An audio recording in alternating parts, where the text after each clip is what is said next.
Hi అండి. ఈరోజు video వచ్చేసి బెల్లం పరమాన్నం చేసి చూపిస్తున్నాను.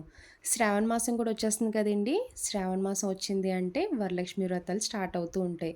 ప్రసాదాలు చేయడానికి ఎక్కువ టైం తీసుకోకుండా ముఖ్యంగా లక్ష్మీ అమ్మవారికి ఎంతో ఇష్టమైన, ప్రీతికరమైన బెల్లం పరమాన్నం చేసి చూపిస్తున్నాను. పాలు విరగకుండా కమ్మగా చాలా రుచిగా వస్తదండి.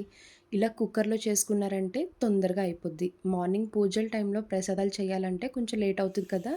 ఇలా కుక్కర్‌లో చేసుకుంటే తొందరగా అయిపోద్ది. ఒక్కసారి ప్రాసెస్ చూసాక ఎప్పుడు చేసుకున్న ప్రసాదం ఇదే పద్ధతిలో చేసుకుంటారు. ఇంకా లేట్ చేయకుండా పరమాన్నం ఎలా చేయాలో ఒకసారి చూద్దాం రండి. ఇప్పుడు ఇలాంటి ఒక ప్రెషర్ కుక్కర్ తీసుకొని ఒక కప్పు రైస్ వేసుకోవాలి. నేనైతే ఇంట్లో వాడిన రైసే తీసుకుంటున్నానండి. చాలామంది పరమాన్నం చేసినప్పుడు రేషన్ బియ్యంతో చేస్తారు. జిగురొచ్చి బావుంటదని. మీరు కావాలనుకుంటే రేషన్ బియ్యంతో అయినా చేసుకోవచ్చు. ఇలా ఒక కప్పు బియ్యం వేసుకున్నాక పావు కప్పు పెసరపప్పు వేసుకోండి. పెసరపప్పు వేయడం వల్ల పరమాన్నం కమ్మగా ఉండి టేస్ట్ చాలా బావుంటది. బియ్యం, పెసరపప్పు 2, 3 సార్లు శుభ్రంగా వాష్ చేసుకోవాలి. ఇలా కడిగి పెట్టుకున్న బియ్యంలో ఇప్పుడు వాటర్ వేసుకోండి. ఏ కప్‌తో బియ్యం తీసుకున్నారో అదే కప్‌తో ఒక కప్పు వాటర్ తీసుకోవాలి. 4 కప్పులు పాలు వేసుకోండి. పచ్చి పాలే వేసుకోవాలి. ఒక కప్పు వాటర్, 4 కప్పుల వరకు పాలు తీసుకోండి. టోటల్ 5 కప్పుల వరకు వేసుకోవాలి. పాలు వేసుకున్నాక ఒకసారి కలపండి.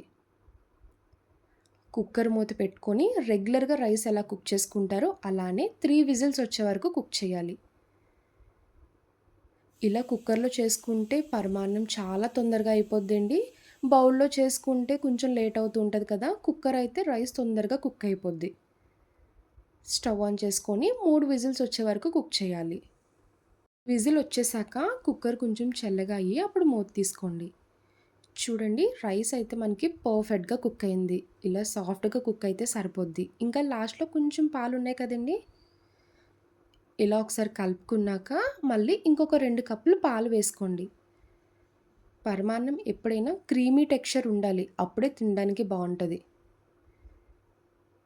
ఇలా పాలు వేసుకున్నాక ఇంకొక 2 నిమిషాలు కుక్ చేసుకోవాలి.